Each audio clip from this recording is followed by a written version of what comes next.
Algunas escenas de este programa han sido representadas, incluyendo la descripción de investigaciones realizadas en la escena del crimen.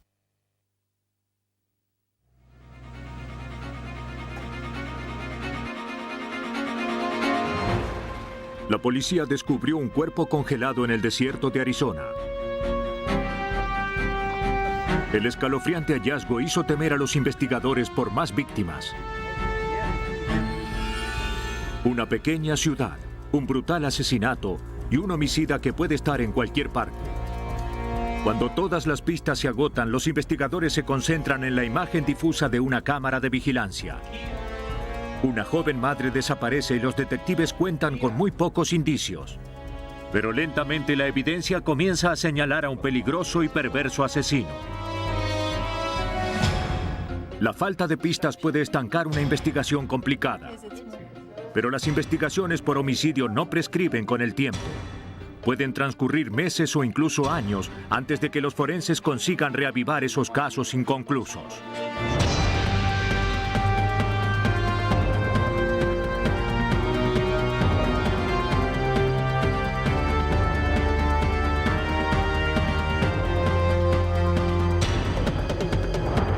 Los nuevos detectives. Casos estudiados por la ciencia forense.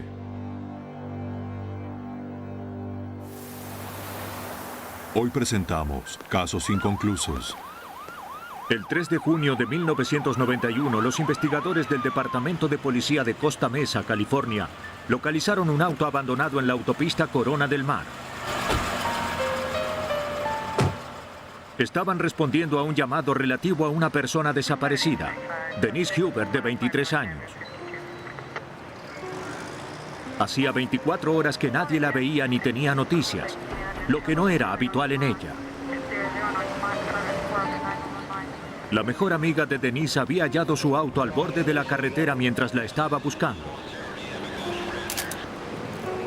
Los investigadores lo examinaron minuciosamente, pero fuera de un neumático pinchado nada parecía sospechoso. El único efecto personal que hallaron fue un par de medias panty en el asiento delantero. Denise prefería conducir sin ellas. Como nada en el vehículo indicaba lo que podía haber sucedido, el detective Ron Smith dedujo que Denise había tropezado con dificultades poco después de detenerse al borde de la carretera. Lo que nos pareció inusual sobre la escena y nos preocupó desde un primer momento era que en las proximidades había cabinas para llamadas de emergencia, había teléfonos públicos, había tiendas abiertas. Denise no fue a ninguna de ellas para llamar a sus padres o pedir ayuda. Sabíamos que había algo sospechoso, algo estaba mal. Después de recobrar su auto, la policía de Costa Mesa inició una búsqueda masiva de Denise Huber. Notificaron a las fuerzas de seguridad de todo el país. Siguieron cada indicio, cada pista.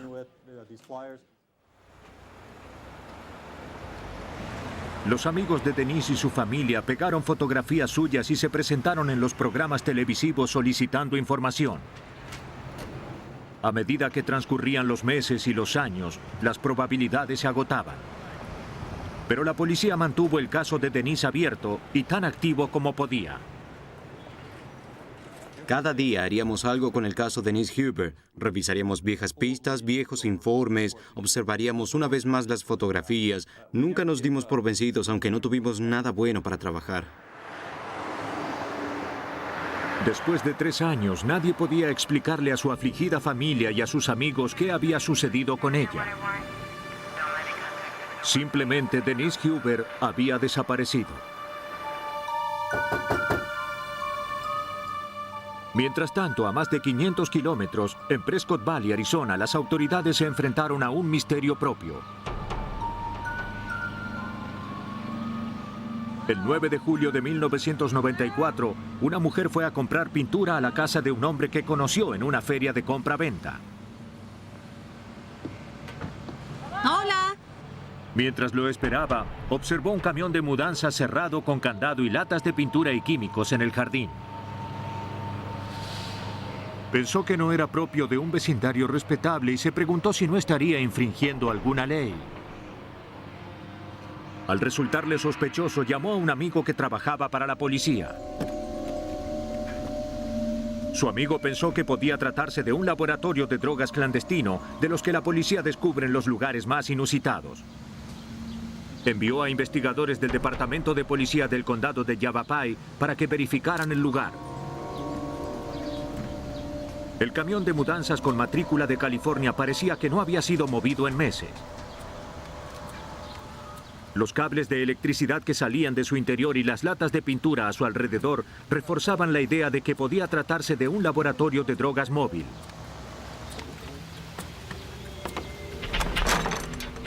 Cuando se verificó la matrícula, resultó que el camión era robado. Con una orden de registro, la policía abrió cuidadosamente la puerta posterior. En su interior había un refrigerador. Está bien, abrámoslo. Como no sabían lo que podía contener, se colocaron trajes protectores. El contenido estaba oculto en sacos plásticos, pero en la parte inferior del refrigerador había un charco de sangre congelada. Removieron los sacos cuidadosamente. Los oficiales no esperaban hallar más que venados. Sin embargo, el teniente Scott Mesher dejó al descubierto un horrible misterio. Inicialmente, cuando abrimos los sacos negros y pudimos afirmar que teníamos un humano, un cuerpo humano congelado, con las muñecas esposadas en la espalda, en medio del hielo, bien, era algo muy serio. El dueño de casa aún no había regresado. Los policías tomaron los números de la matrícula de la camioneta blanca, también aparcada en la entrada. El propietario fue identificado como John Joseph Pomelero. Al cabo de una hora, Pomelero y su madre llegaron a la casa. Tengo una orden de arresto. Los ayudantes del alguacil colocaron a Pomelero bajo custodia por el robo del camión de mudanzas. Estaban ansiosos por saber más sobre el cuerpo en el refrigerador. La señora Pomelero, que vivía en la casa vecina, le dijo a los detectives que su hijo era pintor de casas, lo que explicaba las latas de pintura. Declaró que el camión había estado estacionado allí por espacio de 2 meses. No sabía nada sobre el refrigerador o su contenido, excepto que un día en el que la energía eléctrica había sido cortada en casa de John, este le pidió llevar un cable de su casa al camión. En la estación de policía, Pomelero fue cortés, pero no cooperó. Se negó a responder cualquier pregunta y pidió la presencia de su abogado. ¿Entiende lo que le digo? ¿Colaborará con nosotros?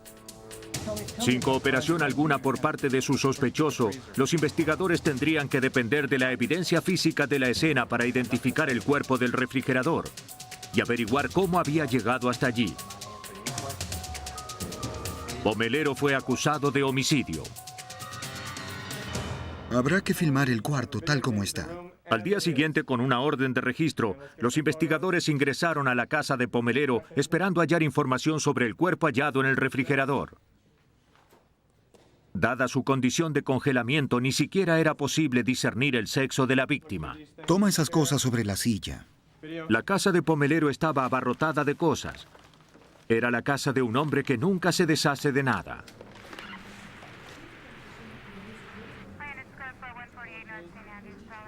Si allí había pistas, sería difícil encontrarlas.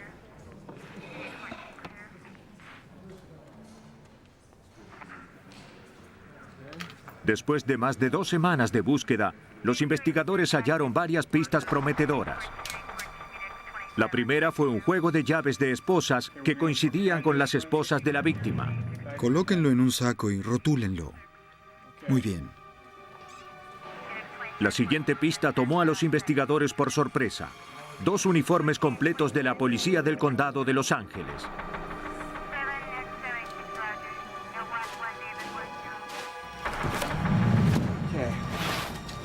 En la cochera, los agentes hallaron 2 cajas con la inscripción Navidad, pero no se trataba de nada feliz.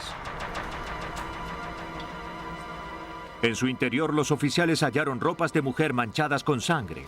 un martillo ensangrentado y un removedor de clavos. También hallaron un par de zapatos con marcas en el talón, como si la mujer que los usaba hubiese sido arrastrada. Trae un par de sacos aquí. Haz una toma del martillo. Y eso no era todo. Descubrimos muchas identificaciones de mujer, incluso credenciales del Seguro Social. Creo que algunas licencias de conducir y otras identificaciones. Obviamente aumentaron la sospecha de que tuviésemos más víctimas. La policía del condado de Yavapai tenía que enfrentar la posibilidad muy real de que John Pomelero fuese un asesino en serie. Aquí está, es lo que buscamos. La policía investigó cada pieza identificatoria hallada en las cajas de Navidad. Para su alivio, descubrieron que todas las mujeres estaban vivas y en perfecto estado, excepto una de Costa Mesa, California. Su nombre era Denise Huber. Para confirmar su identificación, el técnico forense del condado de Yavapai, Mike Winnie, extrajo una impresión del pulgar de la víctima descongelada y la comparó con la de la licencia de conducir de Denise Huber. Las impresiones coincidieron, identificando a Denise Huber como la víctima. Para las autoridades de Arizona, el nombre no significaba nada, pero para el detective Ron Smith de Costa Mesa, eran las noticias que había estado esperando durante 3 años. La llamada que recibí del teniente Scott Mesher del condado de Yavapai, diciendo que tenía en su poder un cuerpo supuestamente identificado como Denise Huber y nos preguntó si la conocíamos. Por supuesto, no podía creerlo cuando oí el nombre. Ahora que había sido hallada, los investigadores de Arizona tenían que determinar cómo había sido asesinada. Trabajar con los restos congelados y en descomposición era todo un reto para la médica forense del condado de Maricopa, Ann Hucholz. Examinar un cuerpo congelado en nuestro medio es poco común. En el 99% de los casos nos enfrentamos a cuerpos que fueron expuestos al calor. Es más habitual en nuestro campo de pericia que alguien que estuvo en un medio frío. Se necesitó aproximadamente 2 días para que el cuerpo se descongelara y pudiésemos llevar a cabo la autopsia. El 16 de julio de 1994, el detective Scott Mesher del condado de Yavapai y el detective Ron Smith del condado de Costa Mesa, junto con otros oficiales, se reunieron en el laboratorio forense para presenciar la autopsia. Se determinó que la causa de la muerte fueron fuertes traumatismos en el cráneo que provocaron fracturas múltiples. Para identificar el arma homicida, los investigadores necesitaban evaluar todo el cráneo para ver dónde y cómo habían sido efectuados los golpes. Llamaron a la antropóloga forense Laura Folgenity. ¿Hace cuántos días que lo estamos examinando? Reconstruir el cráneo de una persona es muy similar a armar un rompecabezas. Esencialmente tenemos alrededor de 50 piezas que hay que volver a colocar según la disposición correcta. A Folgenity le llevó 2 días reconstruir el cráneo sin dejar de tener presente el hecho de que la víctima fue alguna vez una persona. Y recuerdo que mientras estaba en ese cuarto pensaba, ¿cómo fue que llegaste hasta aquí? No está bien, no es natural que estés aquí. Determinó que la víctima había sufrido más de 35 golpes en su cabeza. Las lesiones coincidían con el martillo y el removedor de clavos hallados en la caja en la cochera de Pomelero. El laboratorio realizó pruebas para tener total certeza. Los técnicos estaban en condiciones de establecer un perfil de ADN de los restos de sangre del removedor de clavos. Coincidía con el perfil tomado de la propia sangre de la víctima. La equivalencia confirmó que habían hallado el arma homicida. Para construir su caso, los investigadores tenían que reconstruir los hechos que los llevaran desde el auto abandonado de la víctima en una carretera de California hasta el refrigerador de Pomelero en Arizona. La fui descubriendo a medida que surgían las órdenes de registro. Fue importante para la policía del condado de Yavapai y el Departamento de Policía de Costa Mesa trabajar juntos y reunir la evidencia de California y Arizona en un solo caso, un caso sólido para poder darle una continuidad exitosa. El Departamento de Policía de Costa Mesa reunió información sobre las actividades de Pomelero mientras vivió en California. Supieron que había asistido a la academia del Departamento de Policía, pero no pudo alcanzar el nivel requerido y abandonó a las pocas semanas. Conservó sus uniformes, los que la policía halló en su casa. Investigaciones sucesivas llevaron a los detectives a un depósito en Laguna Hills, a 20 kilómetros de donde fue hallado el auto de Denise Huber. John Pomelero había almacenado en el depósito pintura y provisiones. Luego se llevó todo cuando dejó el lugar en agosto de 1992, 13 meses después de la desaparición de Denise Huber. Los investigadores pensaron que probablemente Pomelero había cometido el homicidio allí. Esperaban obtener la evidencia forense que les permitiera relacionar al homicida con el crimen y determinar dónde tendría lugar el juicio por homicidio. La policía registró la unidad en busca de evidencia del crimen utilizando luminol para exponer las huellas de sangre. Aplicado a una superficie y visto bajo una fuente de luz ultravioleta, el luminol revela manchas de sangre invisibles a simple vista e incluso huellas dejadas hace años. El depósito era enorme, pero quería cada centímetro cuadrado rociado con luminol. Cuando se utilizó la última botella en el último rincón que examinamos, rociamos luminol en el rincón contra la pared y súbitamente el luminol se iluminó. Ese brillo nos indicó que habíamos hallado lo que buscábamos. Los técnicos compararon esa sangre con una muestra tomada de la víctima en Arizona. Ambas coincidían. El análisis forense proporcionó al detective Smith de la policía de Costa Mesa la prueba que necesitaba para construir el caso. La ciencia forense, al analizar la sangre, fue contundente. Primeramente comprobó que el crimen tuvo lugar en California, lo que estableció la jurisdicción. También identificó positivamente dicha sangre como la de Denise, colocó a Denise en dicha escena. Pomelero nunca confesó. La evidencia forense habló por él. Los investigadores lograron comparar la sangre en el depósito de California con la de la víctima en Arizona, y ello colocó a la víctima mortalmente cerca de John Pomelero.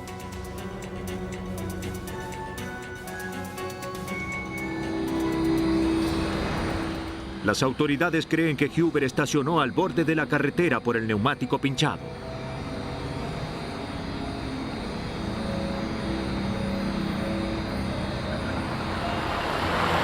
Al divisar a su presa, John Pomelero se aproximó fingiendo ofrecer ayuda.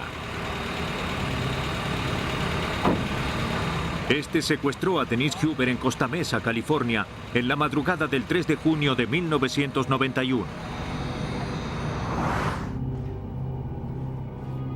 Pomelero asesinó a su víctima más tarde. Ocultó su cuerpo en un refrigerador.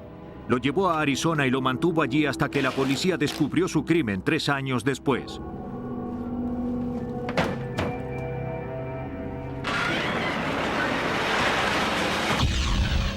John Pomelero fue sentenciado a muerte. Espera su ejecución en California. Pomelero ocultó su crimen manteniendo el cuerpo cerca de él. Otros asesinos no son tan disimulados, pero pueden ser igualmente elusivos.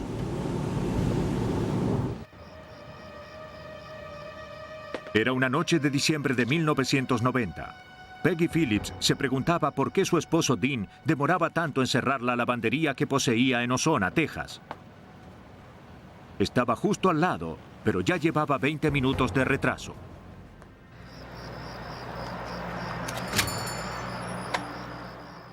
¿Dean?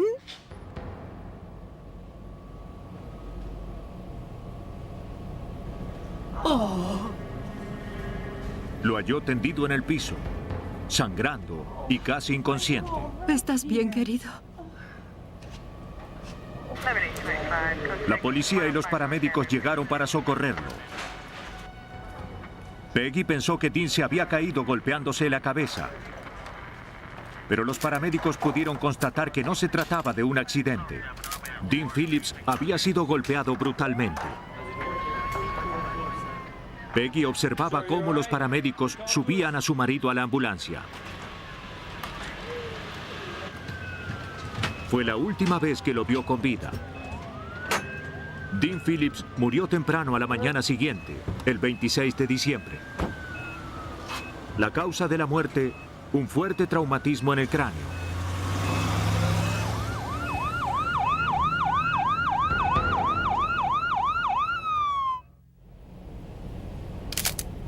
Los investigadores determinaron que Phillips había interrumpido un robo y había pagado caro por ello. Hallaron una sola pista contundente, una única impresión dactilar en una caja de monedas dejada en el piso. Enviaron la impresión al Departamento de Seguridad Pública de Texas.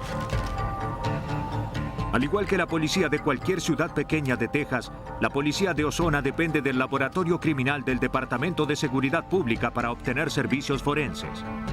Esta vez, sin embargo, el Departamento de Seguridad Pública no descubrió nada. La impresión en la caja de monedas no coincidía con ninguno de los archivos. La noticia de la muerte de Dean Phillips se expandió por Ozona. El alguacil adjunto del condado de Crockett, Alton Davis, estaba resuelto a atrapar al criminal que había alterado la calma de aquella pequeña ciudad.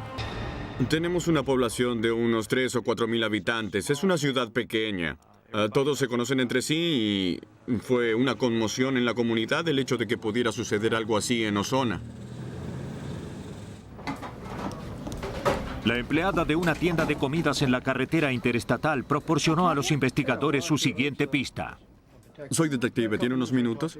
Sí. Un hombre llegó una hora antes del asesinato y preguntó dónde estaba la lavandería. ¿Y a usted le pareció sospechoso? Ella lo describió como un hombre robusto, con cabello rubio oscuro y una playera con la sigla de una radio. ¿A qué hora fue? Conducía una camioneta deteriorada color azul con una puerta verde del lado del acompañante. Debe haber habido un acompañante. Los investigadores esperaban ver al sospechoso en la cinta de vigilancia de la tienda. Bien. De acuerdo. Bien. Buenas noches y gracias. Pero la cámara de vigilancia era vieja. El rostro del hombre estaba borroso. Ni el Departamento de Seguridad Pública ni el FBI pudieron mejorar la imagen electrónicamente. Los investigadores estaban convencidos de que tenían a su sospechoso en la cinta, pero su imagen, al igual que sus posibilidades de hallarlo, eran vagas.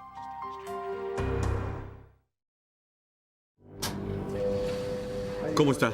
Mientras proseguía la investigación por el asesinato de Dean Phillips, testigos informaban haber visto una camioneta color azul desconocida en la ciudad la noche del asesinato. Algunos creían haber visto a 2 personas en su interior. El alguacil Alton Davis suponía que el homicida de Phillips era solo un forastero de paso por la ciudad. Ozona está en la Interestatal 10. Es como estar en medio de la nada. Era la primera vez que alguien venía por la Interestatal y asesinaba a una persona del lugar. Los investigadores sabían que probablemente el asesino estaba ahora a cientos de kilómetros. Y entonces recibieron una llamada. Una camioneta que coincidía con la descrita por los testigos había sido vista a unos 300 kilómetros al oeste de la ciudad. Davis se dirigió rápidamente al lugar. Hallamos una vieja camioneta azul claro. Tenía la puerta del lado del acompañante de un color más oscuro. Entonces tomamos fotografías de la camioneta. Hablamos con él. Su conductor era latino y no correspondía a la descripción de nuestro sospechoso. El caso había llegado a otro punto muerto. Al revisar las pistas que habían reunido, los investigadores se dieron cuenta que lo único que tenían para continuar era una borrosa cinta de video y el vago recuerdo de la empleada de la tienda. Necesitaban hallar el modo de que esas confusas pistas se convirtieran en información sólida. Recurrieron a Karen Taylor, una experimentada artista forense que trabaja para el Servicio Especial Criminal del Departamento de Seguridad Pública de Texas. Taylor trabajaba con la policía de Ozona en los casos de desaparición de personas. Era una pionera en el arte forense y en las reconstrucciones faciales, convirtiendo descripciones vagas de testigos en rostros reconocibles de sospechosos de crímenes.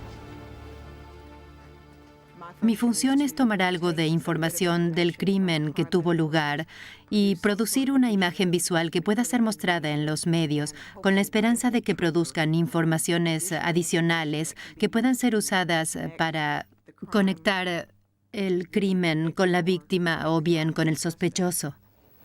La policía de Ozona envió a Taylor las tomas extraídas de la cinta de video. Pero luego de evaluar las fotos en blanco y negro, no estaba segura de poder ayudar. Entonces revisé dichas tomas para ver qué podía determinar con respecto al rostro. Estaba muy borroso, la calidad era bastante pobre.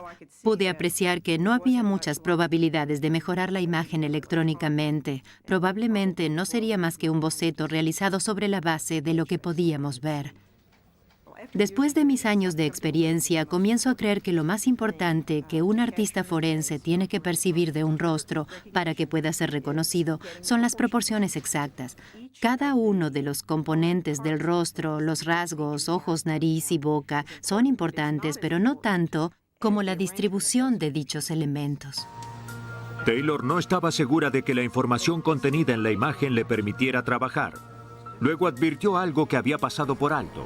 La empleada de la tienda había estado hablando con el sospechoso frente a frente. Taylor esperaba que la empleada pudiera suministrar los detalles faltantes que necesitaba para darle forma al dibujo. Utilizando las tomas de video, preparé el mejor dibujo que pude en un gran porcentaje y luego se lo envié por fax a la testigo al mismo tiempo que hablábamos por teléfono. Ella efectuó algunos cambios, dijo que quería que aclarara los ojos, que la parte inferior del rostro fuera más delgada, y eso hice. Interrumpimos la comunicación y tardé unos 15 minutos en efectuar dichas alteraciones. Se lo volví a enviar, lo observó y dijo, sí, está bien. Su información a larga distancia a través del teléfono y del fax me fue muy útil. Muy probablemente era el sospechoso del homicidio de Dean Phillips.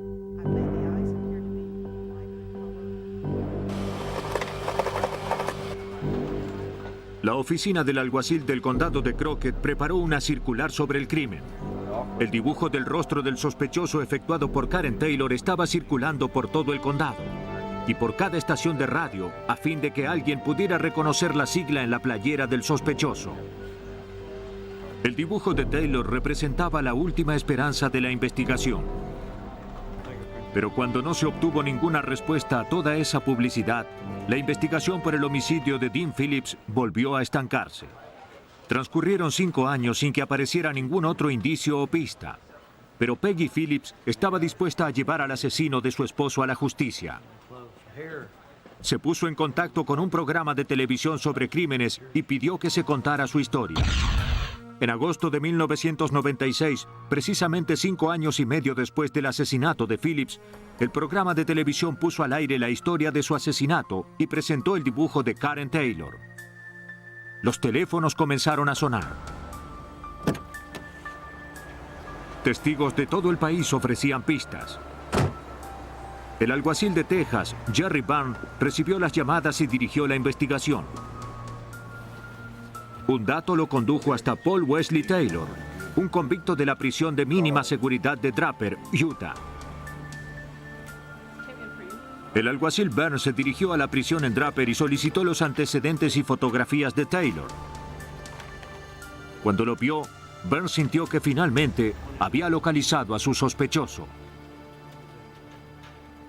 La fotografía de Paul Wesley Taylor era casi igual al identikit que había efectuado un artista del Departamento de Seguridad Pública a inicios del 91. Pensé que era demasiado bueno para ser verdad. Byrne envió los antecedentes de Taylor y sus impresiones dactilares al Departamento de Seguridad Pública. La impresión del dedo anular de Taylor coincidía con la hallada en la caja de monedas. Después de años de inmovilidad, se había avanzado un paso gigantesco. Me alegra que me haya llamado. Los investigadores regresaron al primer conjunto de pruebas en busca de más conexiones con el sospechoso. Descubrieron que el hermano de Taylor trabajaba en la estación de radio cuya sigla tenía impresa en la playera.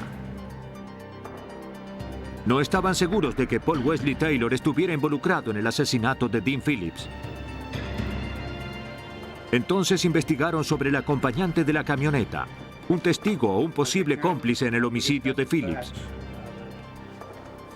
Los antecedentes de arresto de Taylor mostraron que su novia estaba con él en el momento de su arresto en Georgia. Las autoridades de Georgia localizaron a la mujer. Sus respuestas llenaron los espacios en blanco que quedaban en el caso contra Taylor. declaró al alguacil Byrne que habían viajado por Texas durante diciembre de 1990 y que Taylor había estacionado frente a una lavandería y había ingresado en ella. Lo vio reñir.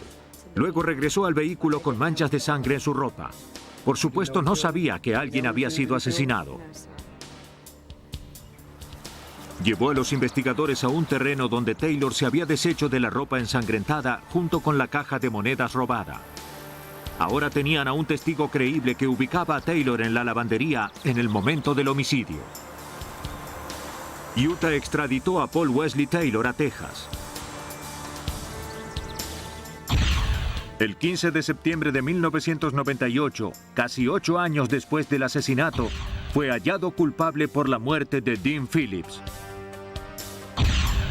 El 21 de septiembre fue condenado a cadena perpetua. La artista forense Karen Taylor logró convertir una fotografía difusa en una imagen que ayudó a desenmascarar y aprender a un asesino con rostro incierto. Cuando se presentó el dibujo y la fotografía, supimos que era Paul Wesley Taylor. Aquella fotografía y el identikit permitieron reabrir el caso. Los investigadores llegaron a la conclusión de que Paul Wesley Taylor se había salido de la interestatal en Ozona para comprar comida y combustible. Escaso de dinero, a Taylor se le ocurrió entrar en la lavandería después de que cerrara.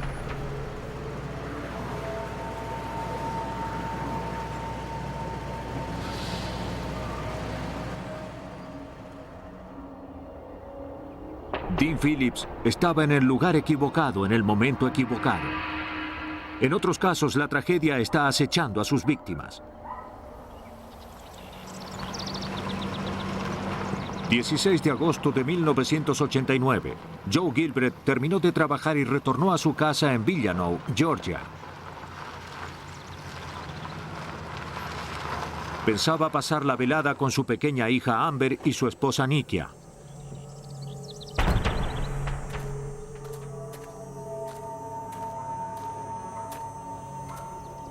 Advirtió que el auto de su esposa no estaba. Le pareció extraño. A esta hora habitualmente Nikia estaba en casa preparando la cena. Cuando ingresó, comenzó a preocuparse. Nikia nunca dejaría a Amber con su pijama todo el día. Y nunca dejaría a la pequeña sola en casa. Las puertas estaban sin llave y no parecían haber sido forzadas. ¿Nikia? ¿Nikia? Cuando la familia de Nikia dijo no saber nada de ella, Joe llamó a la policía. ¿Nikia? El departamento de policía del condado de Walker envió agentes para investigar. Joe y su suegra denunciaron la pérdida de 3 objetos: un cable azul de teléfono que había sido arrancado de la pared, un cubrecama que tenía una sábana cosida de un lado y toda la ropa íntima de Nikia. Un momento, ¿dónde está su ropa? En virtud de lo hallado en la casa, el detective Pat Bedford creyó que la ausencia de Nikia Gilbreth era algo más siniestro que el simple caso de desaparición de persona que se le había asignado. Mis primeras impresiones fueron que había sido secuestrada. Alguien la había sacado de su residencia a la fuerza. Cuando le sumamos el hecho de que una gaveta completa de su ropa íntima había desaparecido, supimos que nos enfrentábamos a un crimen serio. Eche un vistazo y verifique si falta algo. Tomé una ducha. Joe Gilbreth le dijo a la policía que ese día había comenzado como cualquier otro. El reloj despertador sonó a las 5:30. Joe se levantó y se preparó para ir a trabajar. Nikia se quedó en la cama y alrededor de las 6 de la mañana la casa estaba tranquila. Joe y el bebé fueron los últimos que vieron a Nikia. Una patrulla permaneció estacionada en la casa por si ella regresaba, pero Nikia nunca retornó a casa.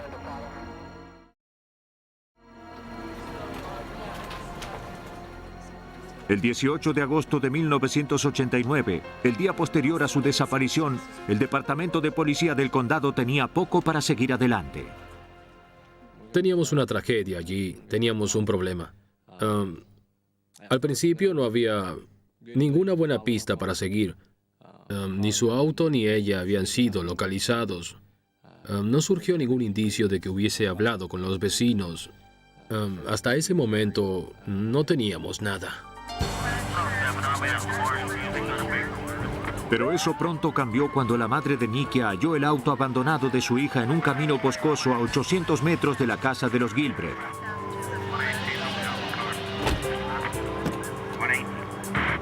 Los investigadores esperaban hallar pistas que los ayudaran a localizarla. Los peritos recogieron impresiones dactilares en todo el vehículo, pero estas pertenecían a miembros de la familia. Los oficiales hallaron indicios de un segundo auto estacionado cerca del de Nikia. Era una señal inquietante, pero la huella del neumático no era lo suficientemente nítida como para fotografiarla o tomar su impresión. La madre de Nikia advirtió que la manta del bebé que Nikia tenía siempre en la parte posterior había desaparecido. Nada en la escena ofrecía una prueba de lo que podía haberle sucedido a Nikia o dónde podía encontrarse. Sin embargo, la familia mantenía la esperanza de que regresara ilesa.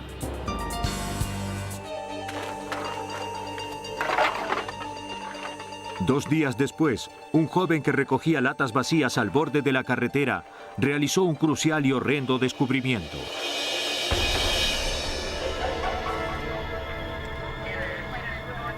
El cuerpo estaba demasiado descompuesto para una identificación visual positiva, aunque se trataba de una mujer blanca de contextura similar a la de Nikia con la ropa y joyas que Joe había descrito.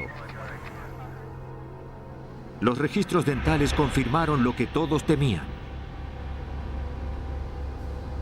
La autopsia determinó que Nikia había muerto por asfixia.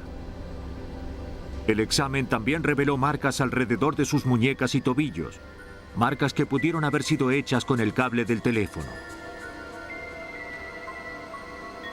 Pero no había otra evidencia forense significativa. No había ni cabellos ni fibras. No había huellas dactilares en el cuerpo, nada que señalara cuál era el siguiente paso en la investigación. Los investigadores consideraron un número de sospechosos, pero ninguno de ellos resultó. Las pistas se evaporaban. El caso se estancaba. Desgraciadamente, nuestro caso no tenía rumbo, no teníamos buenas pistas ni sospechosos. No se obtuvo ningún dato, investigamos calle por calle, auto por auto, casa por casa, puerta por puerta. Registramos la zona a fondo y realmente no pudimos localizar nada que nos ayudara. Transcurrieron muchos meses sin que pudiésemos avanzar en la resolución de este caso. No podíamos dejar pasar algo así. Teníamos que ser capaces de resolver este caso. 4 meses después de que Nikia Gilbreth desapareciera, los investigadores supieron de un caso similar en el vecino condado de Gordon. Una mujer joven había sido secuestrada por un desconocido mientras su hijo dormía. Durante 14 horas la forzó a que modelara ropa interior y la violó repetidas veces. Luego la llevó de regreso a su casa. Antes de que la policía pudiera identificar al atacante de la mujer, el caso dio un extraño vuelco.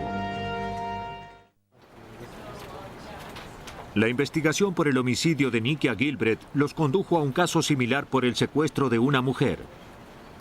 La conexión era débil, pero era su única pista.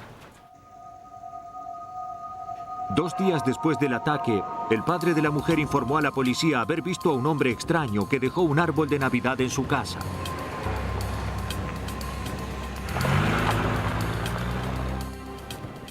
Tomó nota de la matrícula de la camioneta y cuando los investigadores la verificaron, descubrieron que estaba registrada a nombre de James Ray Ward, quien trabajaba para una compañía de perforaciones.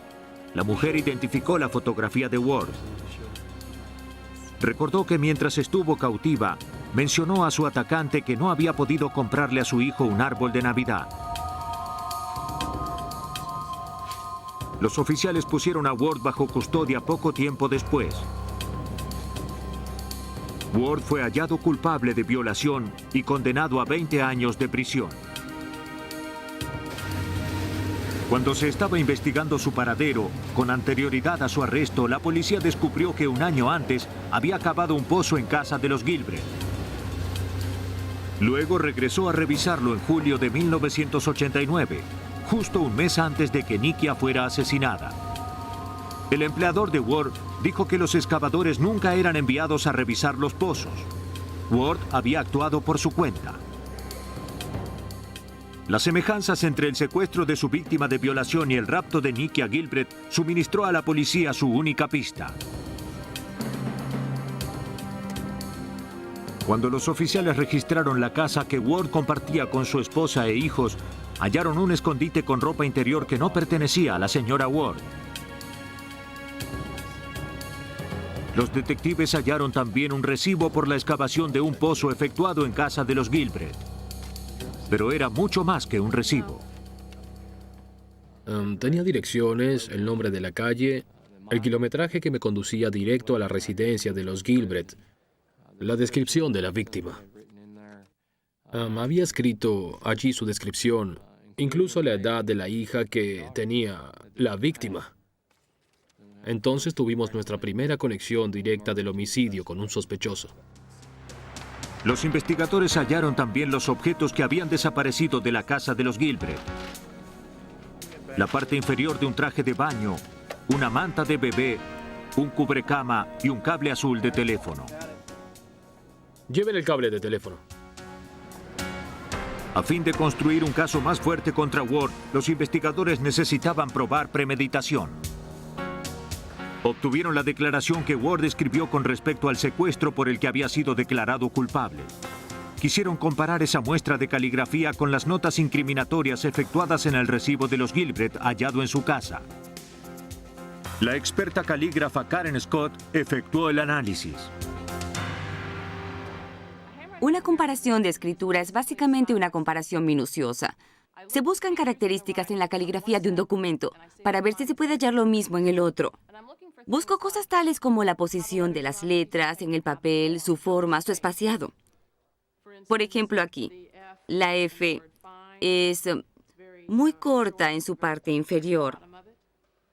La D, en diferentes palabras, está escrita de forma opuesta como se le enseña a la gente. La raya primero y luego la parte redonda. Ese es un rasgo característico de la caligrafía de esta persona. No es así como se nos enseña a hacerlo. Después de comparar la nota con la caligrafía de Ward, Scott llegó a la conclusión de que ambos documentos habían sido escritos por la misma persona. Los investigadores examinaron luego el cubrecama, la manta y la parte inferior del traje de baño hallados en la casa de Ward. La madre de Nikia proporcionó la parte superior faltante que halló en casa de los Gilbreth. Dado que miles de trajes de baño idénticos son fabricados y vendidos, la fiscalía tenía que probar que la parte inferior hallada en casa de Ward y la superior hallada en casa de Gilbreth correspondían al mismo traje de baño. Para efectuar la evaluación, el laboratorio tenía que comparar el nivel de desgaste de las fibras en ambas partes del traje. Llegaron a la conclusión de que la parte inferior correspondía a la superior. El traje pertenecía a Nikia Gilbreth. Los investigadores se ocuparon de los otros dos objetos, el cubrecama y la manta de bebé. Aún antes de examinarlos con el microscopio, la técnica forense Terry Santamaría reconoció su importancia. Sabía que ese tipo de cubrecamas no salía de fábrica con una sábana cosida en su interior, por lo que supe que el objeto había sido alterado por alguien. Después de determinar esto, examiné la manta de bebé. Cuando tomé la manta de bebé, advertí de inmediato que estaba hecha a mano. Santamaría llamó al detective Bedford. Estos dos elementos, el cubrecama y la manta, eran absolutamente únicos, exclusivos. Eran un vínculo directo entre la casa del sospechoso y la víctima. Esta evidencia completaba el caso contra James Ray Ward. En el juicio contra Ward, la suegra de Nikia declaró que había cosido la sábana al cubrecama para cubrir las asperezas de la tela y que había cosido la manta de bebé para su nieta. La única forma de que hubieran podido estar en posesión de Ward era que éste se hubiese introducido en la casa de los Gilbreth y en el auto de Nikia y los hubiera tomado. Ward nunca confesó. Pero sobre la base de la evidencia, los investigadores lograron reconstruir el homicidio. En la mañana del 17 de agosto, Ward vio que Joe Gilbreth salía para ir a trabajar. Cuando vio que era seguro, ingresó en casa de los Gilbreth y raptó a Nikia. Creo que arrancó los cables de teléfono de la pared. Creo que la amarró, la envolvió en su cubrecama y en su camino hacia la puerta tomó una gaveta llena de ropa interior como si fuera un trofeo. Los fiscales calificaron a Ward como un cazador meticuloso y organizado con una mente pervertida. Los investigadores llegaron a la conclusión de que tenía la fantasía de que gustaba a las mujeres a quienes atacaba. Ello podría explicar por qué regresó para dejar un árbol de Navidad en la puerta de la casa de su víctima. El jurado lo halló culpable de homicidio y en julio de 1991, después de deliberar durante 3 horas, fue sentenciado a muerte por el asesinato de Nikia Gilbreth. Cuando los indicios desaparecen y la investigación no avanza, no significa que un caso esté cerrado. En un homicidio, los investigadores cuentan con un arsenal de técnicas forenses y con todo el tiempo del mundo para atrapar al asesino.